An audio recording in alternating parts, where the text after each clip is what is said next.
My husband forgot our wedding anniversary. He forgot our daughter's middle name. He forgot what street we lived on for 11 years. He claimed he lost his memory. But last Tuesday at 2 a.m., I heard him speaking to his mistress. Not confused, not lost, not the man I had been breaking myself in half to care for. Laughing, speaking in code.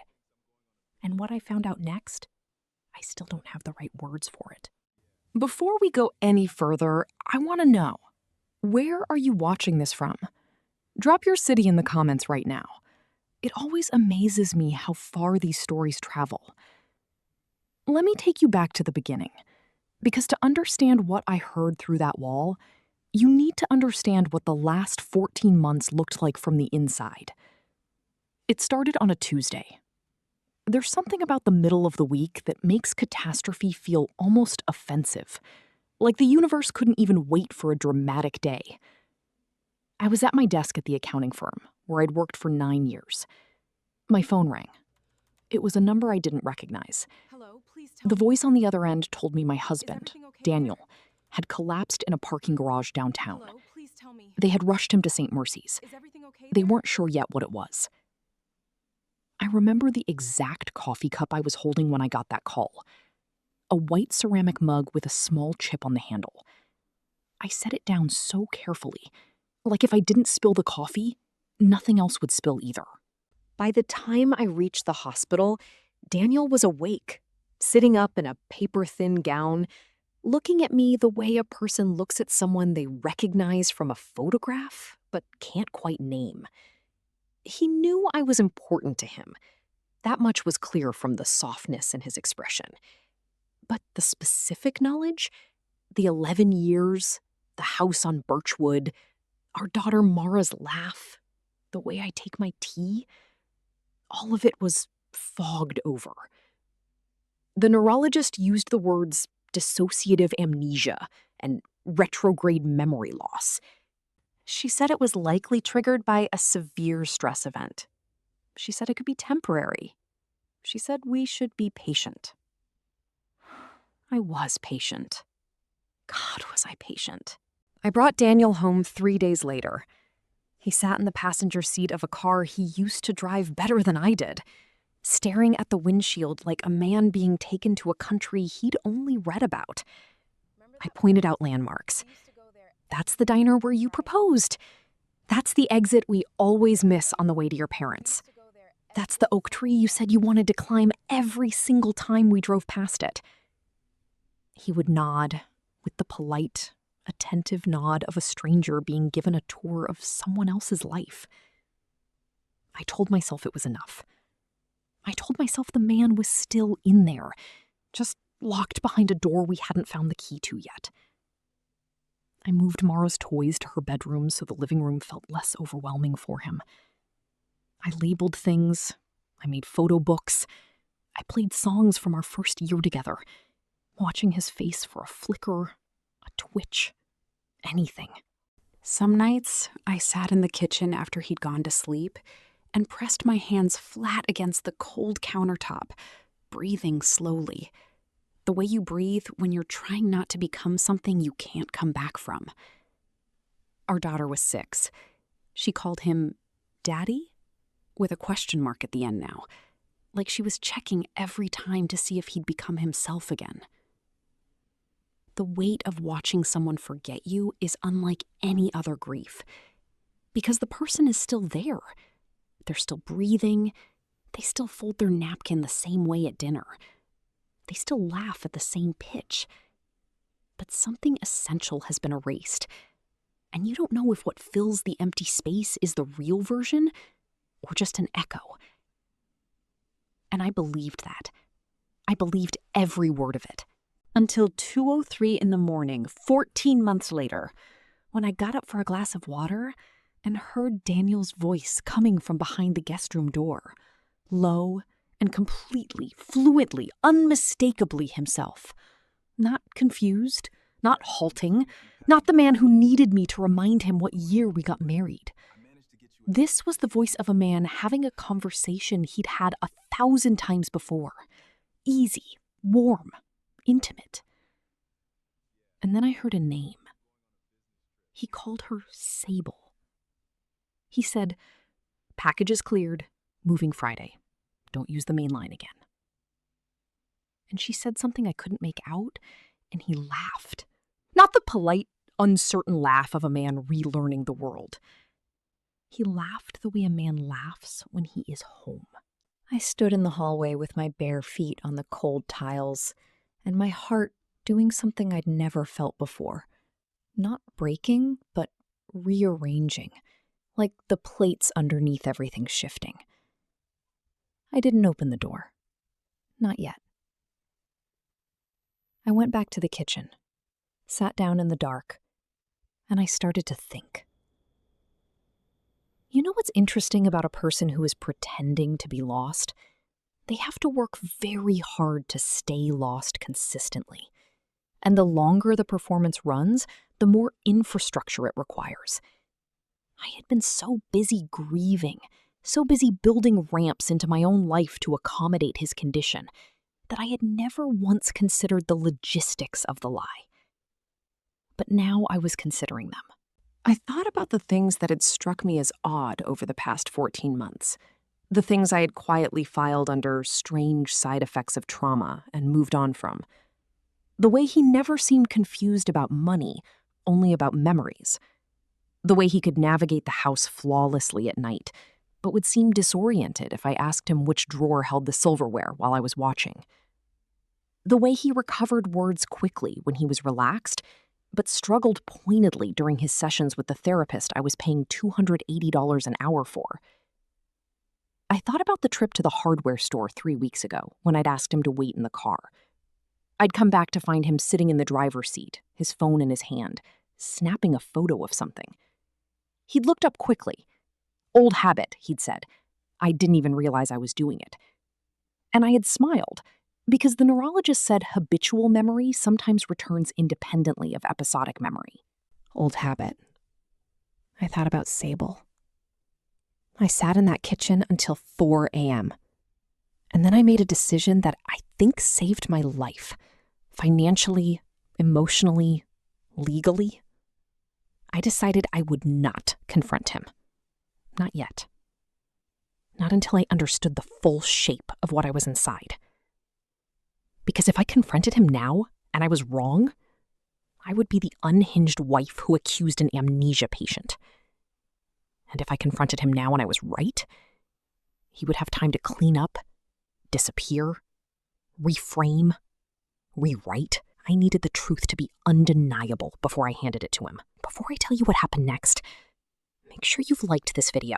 It genuinely helps me share these stories with people who need to hear them.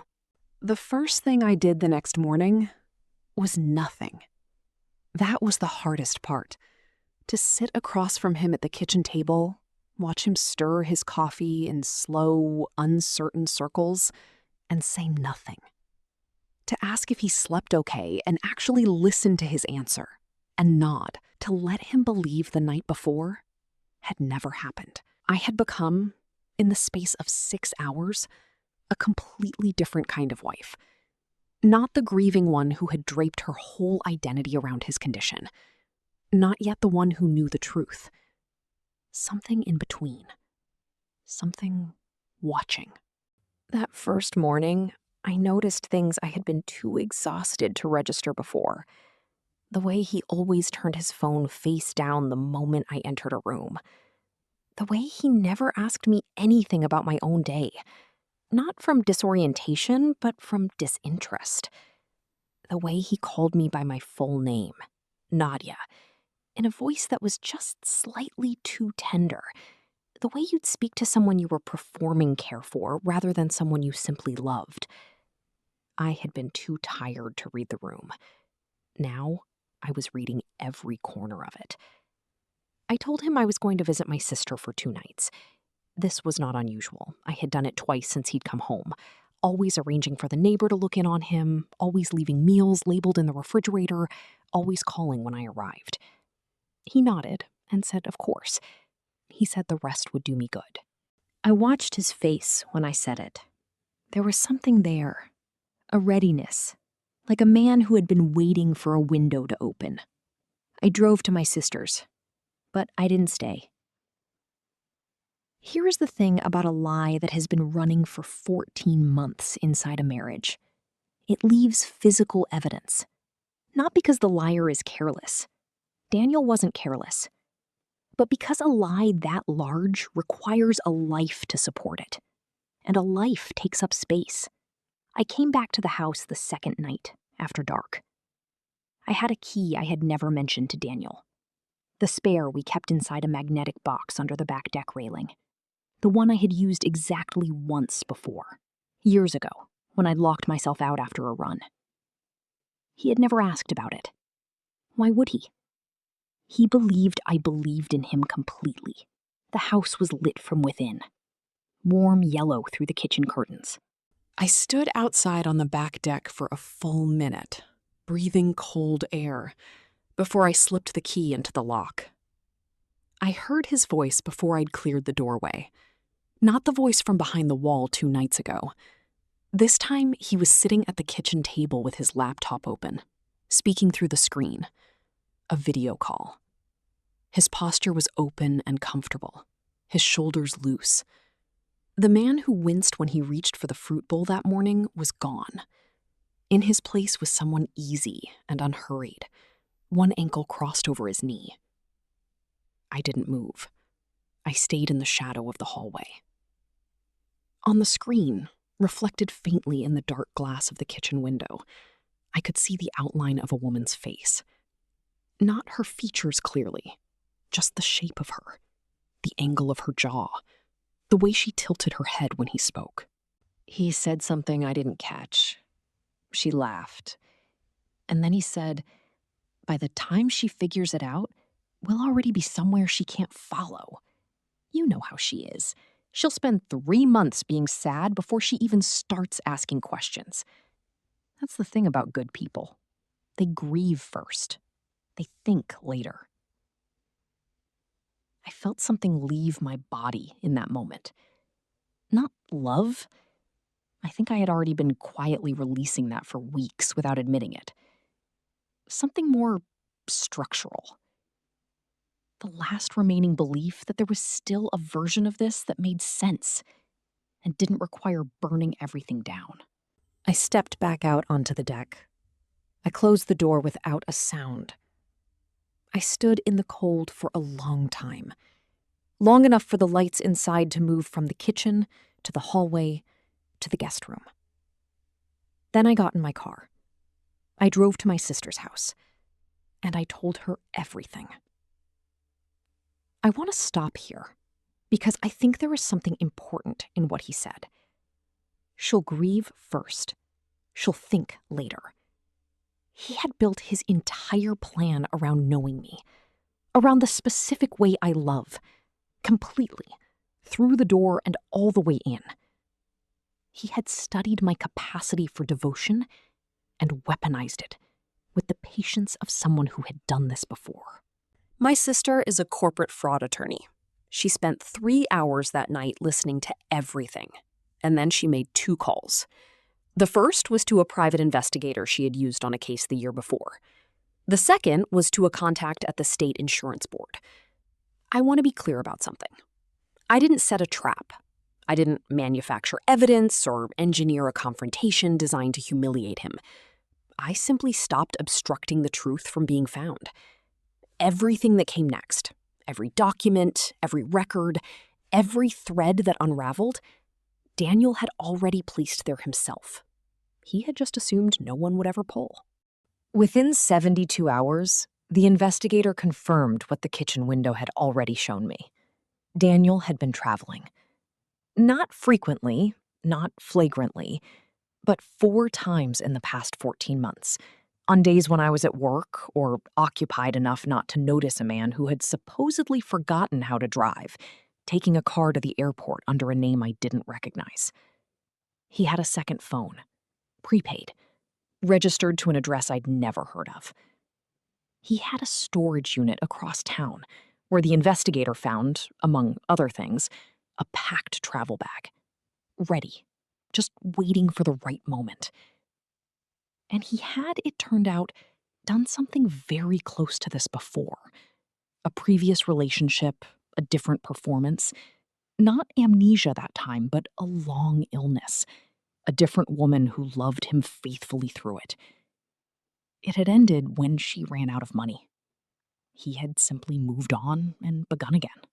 He was very good at being in crisis. He was better at finding women who were good at holding someone through one. My sister wanted to handle everything through lawyers and formal channels, a process that would take weeks. I understood why. She was protecting me. But I had spent 14 months being managed. I had been maneuvered through grief and guilt and exhaustion by a man who had choreographed every step of my response in advance. I was not going to give him a single hour to rehearse. I went home on a Thursday morning, unannounced, earlier than I ever normally arrived. He was in the kitchen when I walked in, still in the clothes he'd slept in, which was unusual. He normally dressed before I came down, part of the performance. He startled when he saw me, just for half a second. But I had spent 14 months learning every micro-expression on that face, and that startle was not the disoriented flinch of a man with a broken memory. It was the reflex of a man who was not ready. "You're back early," he said. "I am," I said. I sat down at the table across from him and placed 3 things in front of him without saying a word. The first was a photograph, taken by the investigator at the airport. Daniel, standing at a departures board, reading it with the unhurried ease of a man who travels often. No confusion, no hesitation. The second was a printout of the storage unit lease. His handwriting on the signature line, a name I had never seen him use. The third was a single piece of paper, handwritten by me. The night before, 7 lines, the names, the dates, the places, the woman on the screen, the woman before her. I didn't explain any of it. I put it down and sat back and looked at him. The silence lasted a long time. I had imagined this moment many times in the previous 72 hours. I had imagined him crying. I had imagined a last-ditch performance, some sudden relapse designed to make me doubt myself at the final hour.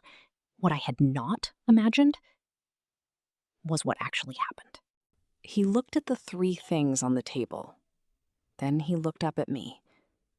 And slowly, with the deliberateness of someone removing a costume they have worn for a very long time, his expression simply settled, neutral, unburdened. His eyes were clear in a way I hadn't seen since before the collapse. "How much do you know?" he asked. Not, "This isn't what it looks like." Not, "I can explain." Just a clean, transactional question from a man assessing his position. "Everything that matters," I said. He nodded slowly, like a man reviewing a contract he already knew the terms of. He looked at the airport photograph. Something crossed his face. Not guilt, exactly. More like a grudging, impersonal recognition. The look of someone watching an opponent make a decisive move. "You're smarter than I gave you credit for," he said. I had expected that sentence to hurt. It didn't. It landed the way the truth always does when you've already had time to prepare for it. Dull and final, like a door closing on a room you've already left. "I know," I said. "That was your mistake." I told him what was coming, that my sister had everything documented and would be filing with the insurance board and the relevant authorities the moment I gave her the word. That the only variable in what happened next was whether he chose to cooperate with the process or have it arrive without his participation. He didn't plead. He didn't bargain. He asked, after a long pause, if he could take the airport photograph with him. I told him no. He left the next morning with a single bag. He walked out the front door he had used 1,000 times, as a man who had forgotten everything. This time, finally, as himself. I watched from the upstairs window. He didn't look back. The investigation took the better part of a year. The insurance fraud charge was the cleanest. Every letter I had written on his behalf, every appointment I had logged, every claim I had filed. A thorough record of the deception, authored entirely by the person he had harmed most. The woman on the video call, her name was Renata. She had known some of it, but not the full shape. She had believed what people believe when someone performs vulnerability convincingly enough. She lost a great deal too. I don't hold that against her. The prior case came to light during discovery. A woman in another city who had spent 2 years caring for a man with a condition that resolved, mysteriously, the morning he vanished, with what remained of her savings. She had never had enough documentation to pursue it. Now she did. He was sentenced to 4 years. The judge said something during sentencing that I have thought about many times since. She said the most troubling aspect was not the financial fraud, which was substantial, but the deliberate and sustained destruction of another person's trust in their own perception. That is a harm, she said, that does not appear on a balance sheet and does not disappear when the sentence ends. I sat in that courtroom and felt, for the first time in almost 2 years, that the room understood exactly what had been done to me. Mara is 7 now. She is fierce and concrete and very hard to deceive, which I find deeply reassuring. She asked me once, driving to school, whether Daddy had ever really been sick. She asked it the way children ask things they already half know. Not to be told, but to be given permission to trust what they already feel. He was hurting in a way that made him do things that weren't right, I told her. That's not your fault, and it's not mine. But it means he can't live with us. And we're good at living with each other. She was quiet for a block and a half. We really are good at it, she said finally. We really are, I said. There is a particular cruelty in being deceived by someone you were trying to save, because it turns every act of care into a question. Every hour I spent in that house becomes, how did you not know? But here is what I have come to understand in the years since Daniel left. The fact that I believed him is not a failure. It is a portrait of who I was, someone who showed up fully for the person in front of her. He knew that about me before he chose me. He chose me because of that. He studied the architecture of my devotion and built his lie inside it. He chose me because he understood exactly how I love, completely, without suspicion, all the way through. He knew I would interpret my own doubt as betrayal. He counted on my goodness to protect him. Your goodness is not the problem. The failing was his. Every single one. I live in a different house now. Smaller, closer to Mara's school. There are plants on the windowsill that I sometimes forget to water. Just enough to remind me that I'm a person and not a caretaker. I have dinner with my sister on Thursdays. I have started sleeping the way I used to. Deeply, without listening for anything.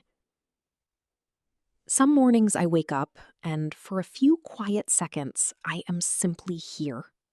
In my body, in my life, with no one else's condition to manage. And I notice, in those seconds, how light I am. I spent 14 months carrying a man who had no intention of ever standing on his own. When you put something like that down, truly put it down, you don't just feel lighter. You feel, for the first time in a very long time, exactly like yourself. Thank you for staying with this story all the way to the end. If something here reached you, if any part of this felt familiar, please share it with someone who might need to hear it.